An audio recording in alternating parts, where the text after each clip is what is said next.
It didn't matter if it was study, you want to study something, it's got to be at your best. You don't want to do it, get out of that and go into something else. I think I always had an interest in the intricacies of putting on a session and how you play. It's such a tactical challenge because you know that in any moment they can actually open the game and they can do something.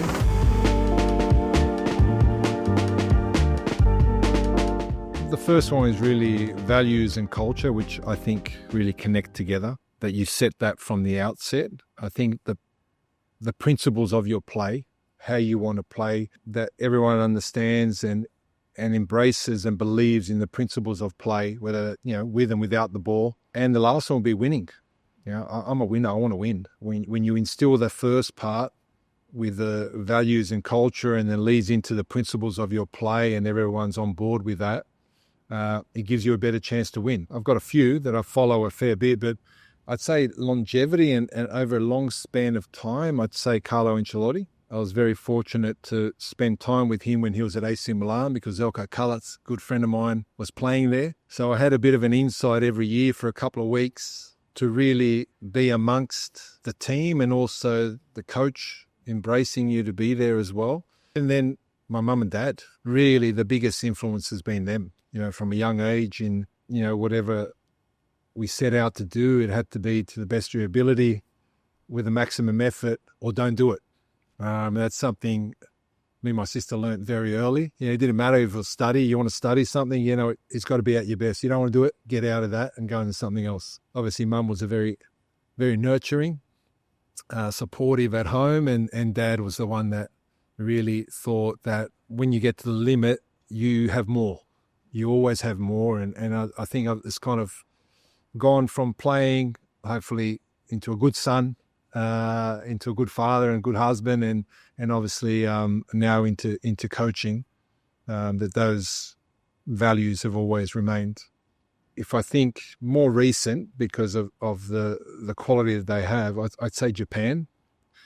Because, when we played them in Japan in October, it's such a tactical challenge because you know that in any moment they can actually open the game and they can do something. And it's really trying to restrict that, but also trying to do something going forward yourself. And it's such a difficult challenge when you see, they have 30 or 40 odd players playing at a high level in Europe, and regardless of who they play. I found that really challenging, and in June was very challenging as well. And I'd say so far those two games have been the most difficult. Really, it probably started way back when I was in Japan with the late Eddie Thompson. I was always intrigued by the training sessions, and I'd write certain notes about a training. And it started off more about myself. Did I train well? Doing a little diary, what I could have done better. Do I have to prepare better the next day?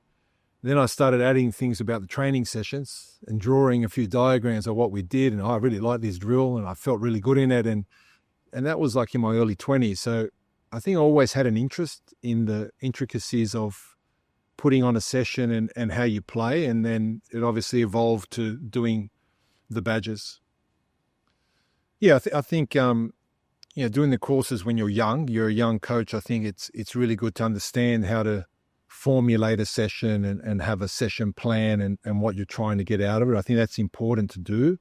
And then it's about how you drive it from there. It's almost like learning how to drive a car. You find your way, but finding the ways through as driving is experience.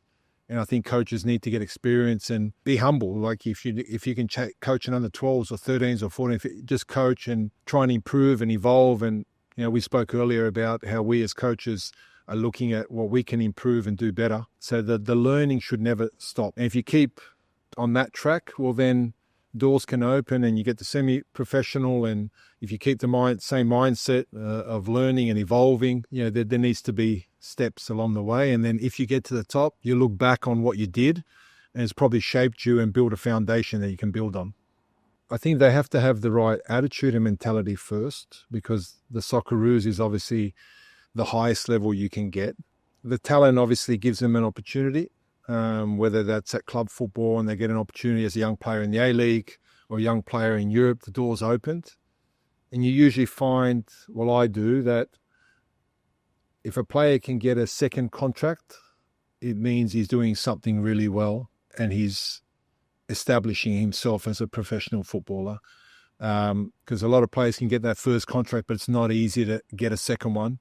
Attitude, mentality, work rate is probably the key, that things that the player controls. I think if you have that as your base, I think you can get through the difficult periods, which ultimately happen a lot in Europe. And those players you usually find that go through some ups and downs through a 10-year career are the ones that have the best careers.